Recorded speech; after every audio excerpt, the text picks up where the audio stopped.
¿Qué tal, presidente? Buen día. Carlos Guzmán, de 4 Media Telecomunicaciones, Veracruz. Pues de inicio, ayer se le tocó el tema de la Suprema Corte, pero yo sí quisiera hacer énfasis nuevamente en el tema, ya que el día de antier, en esta Feria del Libro de Guadalajara, pues también se hablaba del tema que se tocó ayer de la de inicio, el tema de la destitución de senadores. Por ahí un ministro hablaba de que se podría destituir a senadores. Sin embargo, Santiago Krill, curiosamente, pues le corrige la plana, diciéndole que este tema no puede ser tocado, derivado de que los cargos de senadores y de diputados pues son de elección popular, por principio de cuentas, no son designaciones como las que usted hace. Y dos, porque es facultad exclusiva de la Cámara de Diputados formular juicios políticos. Es consultarle de inicio su opinión respecto a ese tema, presidente. Pues es eso, son poderes independientes, autónomos. No puede un poder situarse por encima de los demás. No puede haber un supremo poder conservador, como quisieran algunos. Sería como el regreso del predominio del poder ejecutivo. Así era el régimen porfirista y también posrevolucionario, que no cambió. Se hablaba en la Constitución de 3 poderes, pero en la práctica el poder de los poderes era el ejecutivo. El poder judicial y el poder legislativo eran apéndices, estaban subordinados al ejecutivo. Los ministros eran subordinados al presidente, los legisladores. Todo esto se creó en el porfiriato. Porfirio Díaz ponía a los gobernadores, que por lo general, en su mayoría, eran hombres de su confianza, hombres fuertes, la mayoría militares, que tardaban gobernando un estado 15, 20 años. En la mayoría de los estados gobernaron 2 en 34 años, 2, hasta que morían, los quitaban. Un poco lo que él significó a nivel nacional. Y lo mismo los diputados y los senadores, él los nombraba, se sabía de antemano quién iba a ser diputado, quién iba a ser senador. Llegó la situación a ser tan especial porque, como siempre se reelegían, ya no quedaban lugares, siempre eran los mismos. Hay un ensayo de Alfonso Reyes sobre su maestro de la Escuela Nacional Preparatoria, que era diputado, Manuel Sánchez Mármol. Si me tardo es por el post-COVID y los 70, ya estoy chocheando.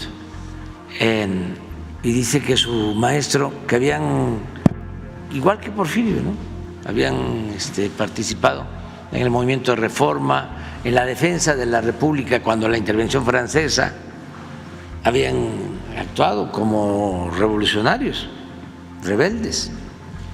Pero ya con el porfiriato, pues todo se duerme y los diputados tardaban mucho. Y dice Alfonso Reyes que su maestro, Sánchez Mármol, pasa de ser diputado a ser senador, y era una silla más cómoda, más muelle, y ahí dormido falleció su maestro. Pero así era. Entonces, también esa es una diferencia con relación a Madero, de Porfirio Díaz a Madero. Porfirio Díaz sabía de antemano quién iba a ser diputado, senador. Es más, se pasaba el tiempo de la elección. Y Chavero, por ejemplo, ¿no?, recuerdo, entró de diputado ya después de que había pasado la elección. se respetaba la Constitución en la forma, pero se violaba en el fondo. Entonces, todo eso se trasladó, porque más 36 años, se traslada después de la revolución. Ni la revolución pudo con eso, cambiar eso. La revolución indudablemente logró cambios en el terreno económico y social, pero en el terreno político no. Se quedó pendiente la demanda de Madero de sufragio efectivo, no reelección, sobre todo lo de sufragio efectivo, voto efectivo, democracia efectiva. En eso no se avanzó. Por eso don Daniel Cosío Villegas, y siempre lo repito, comentaba de que ya no estaba Porfirio, pero se había quedado doña Porfiria. Y no hay democracia. Y lo mismo le atribuyen al presidente Ruiz Cortines una regla de oro de la política tradicional, de que el presidente pone a los gobernadores, diputados, senadores, ministros de la Corte, magistrados, jueces, y los gobernadores hacen lo propio en sus estados, designan a los presidentes municipales, a los diputados locales. Eso se mantuvo. Bueno, y toda esa justificación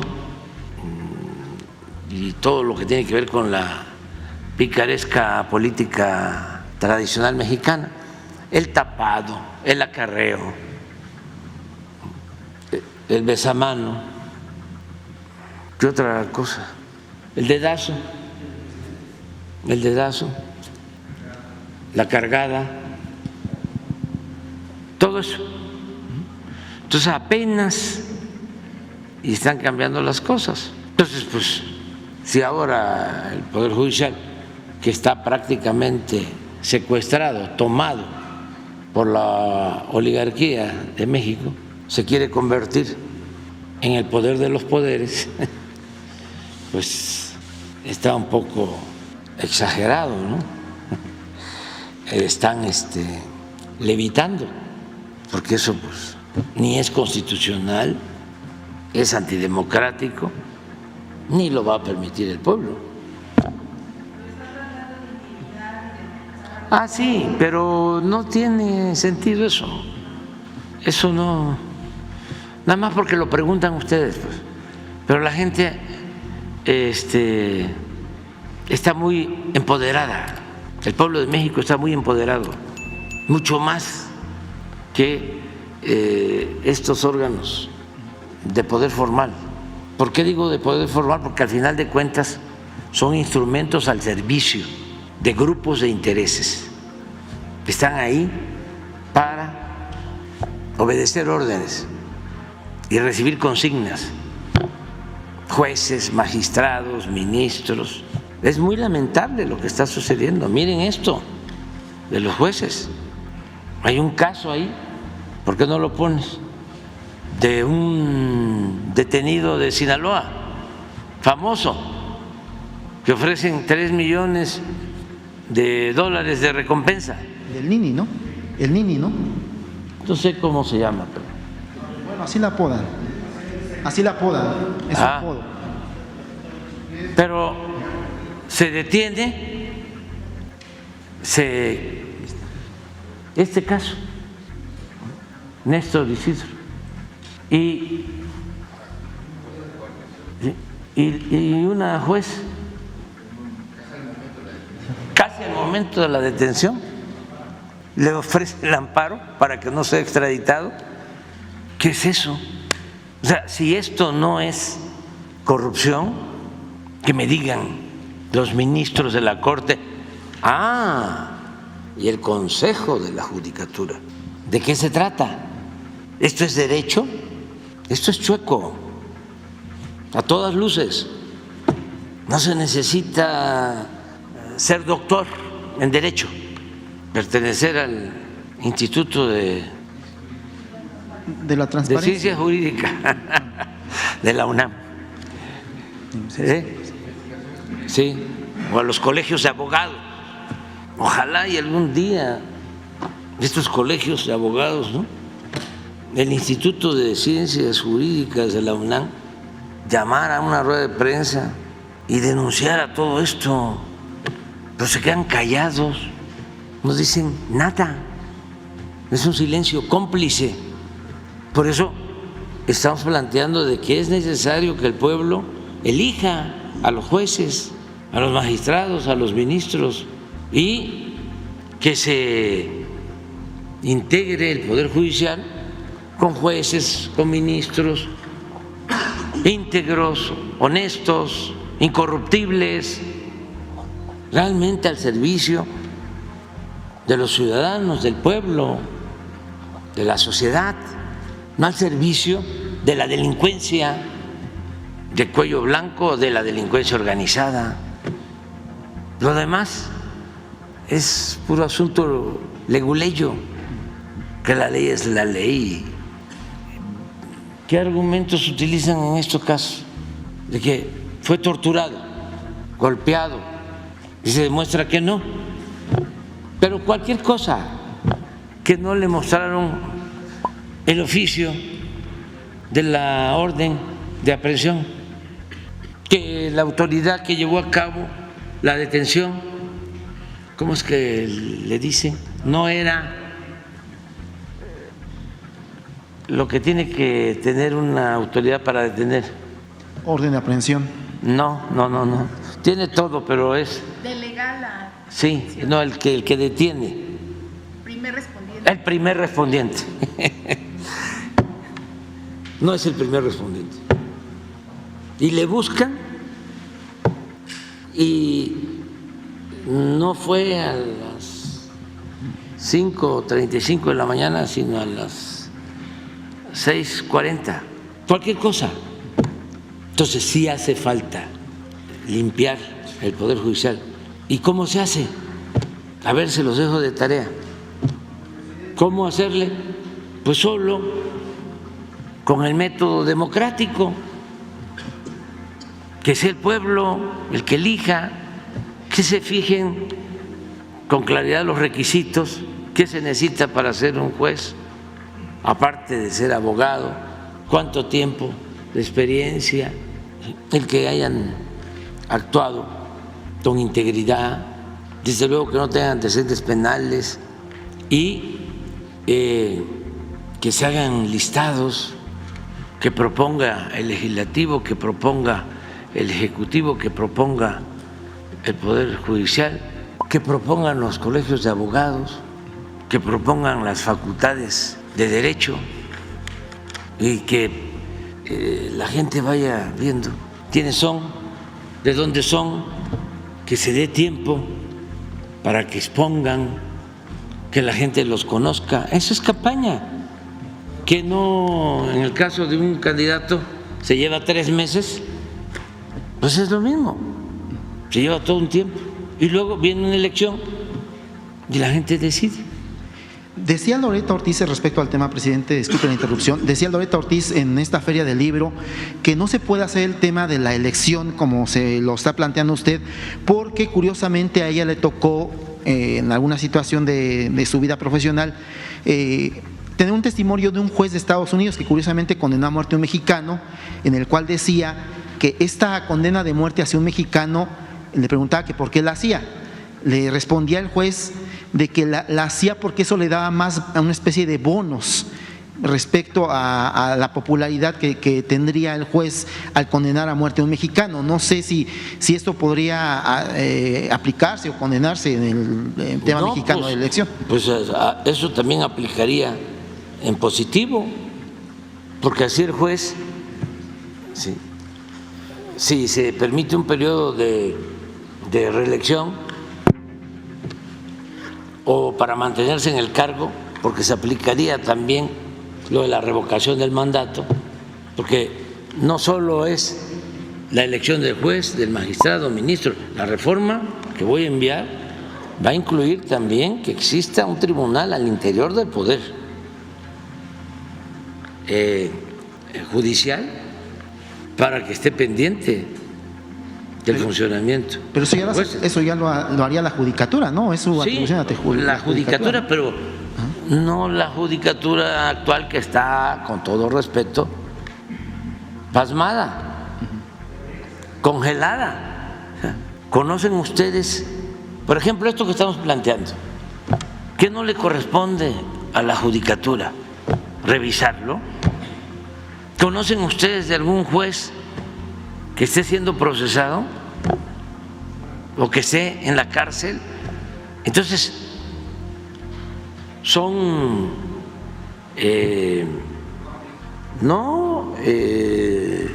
finísimas personas todos. Es el castillo de la pureza el Poder Judicial. Entonces,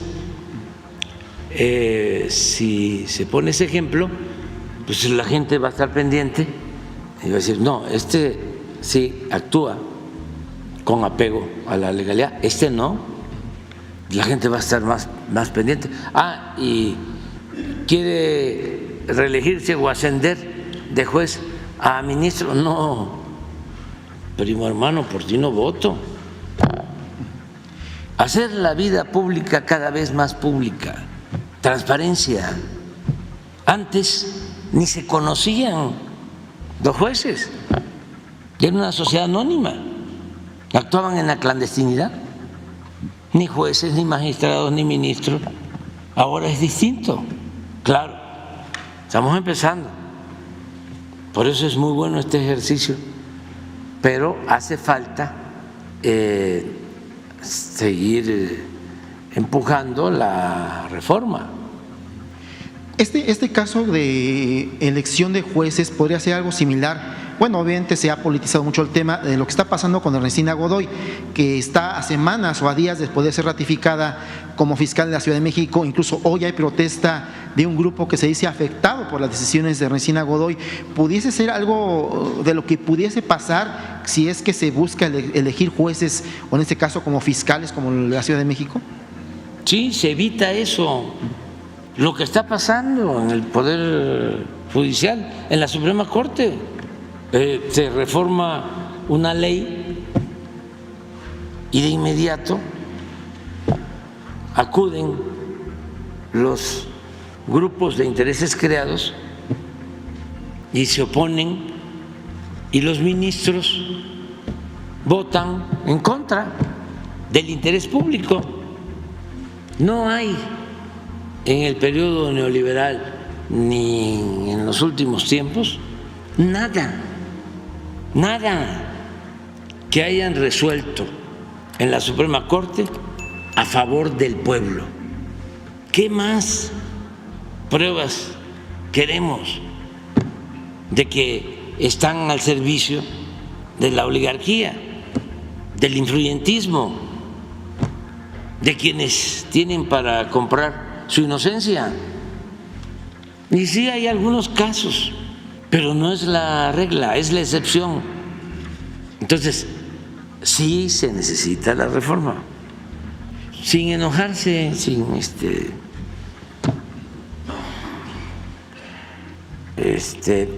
insultos, sin nada. No. Ellos mismos deberían de atender esto, que era mi propósito, nada más que no pude. Dos temas finales, presidente. Pero sí se puede, aunque quede como tarea para adelante, pero ya irlo discutiendo, ventilando, para que si no podemos nosotros, los que vengan detrás puedan llevarlo a cabo. Dicen algunos filósofos asiáticos que un problema bien planteado es un problema medio resuelto. Entonces, si llegamos a plantear el problema, pues ya avanzamos, ¿no? Ya tenemos claro. Ahora, si esto que vemos no es cierto, si no hay corrupción, Sí, son excepciones, si no es algo generalizado, si los jueces, sus magistrados, ministros son personas íntegras, incorruptibles, pues también hay que fundarlo y decir, no hace falta ninguna reforma, está muy bien. Yo sostengo de que no es así. ¿Esta excepción sería Ernestina Godoy, lo que está pasando con la Ciudad de México? No quiero opinar sobre eso, pero en el caso de Ernestina Godoy, pues a todas luces también es un asunto de las cúpulas, ¿no? Porque ella se metió a investigar y a castigar a los que hacían chanchullo, trafique, actos de corrupción con el manejo del uso del suelo en la delegación Benito Juárez, y eran las autoridades, además tenían fama, ¿no?, de gente de bien. Ya saben ese cuento de los conservadores que tienen un doble discurso, una doble moral, que su doctrina es la hipocresía, ¿no?, y son bien corruptos, bien corruptos, y pero se la dan, ¿no?, de gente decente, no pierden para nada, ¿no?, su respetabilidad. Y es un modelo, porque no es nada más unos cuantos, ya hablamos, son millones.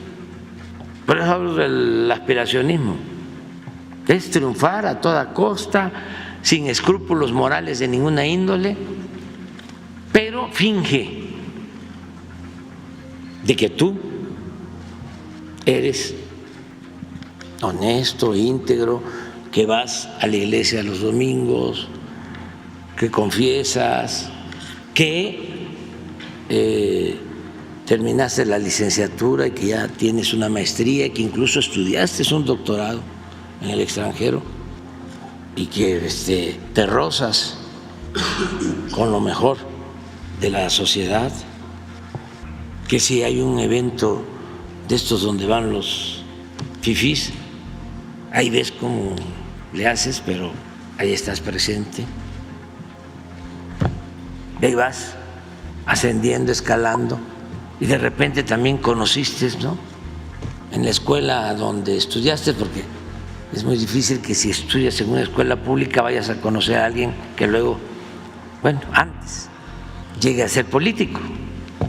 Pero si estudias en una escuela privada, que no quiero mencionar, o que no debo mencionar, famosa, pues ahí puede ser que conozcas al que podía ser secretario de Hacienda y ya la hiciste, porque te van a llamar, ¿no?, y vas a ser el encargado de entregar las participaciones federales a los estados, y a cambio de eso te van a dar tu recompensa, o coloquialmente hablando, tu moche, y entonces empiezas ya a tener dinero y a comprar tus departamentos en el extranjero, y ya no vas a vivir en la Narvarte, ya es Santa Fe o Las Lomas, ¿no?, Polanco, y ya, ¿por qué no un Ferrari?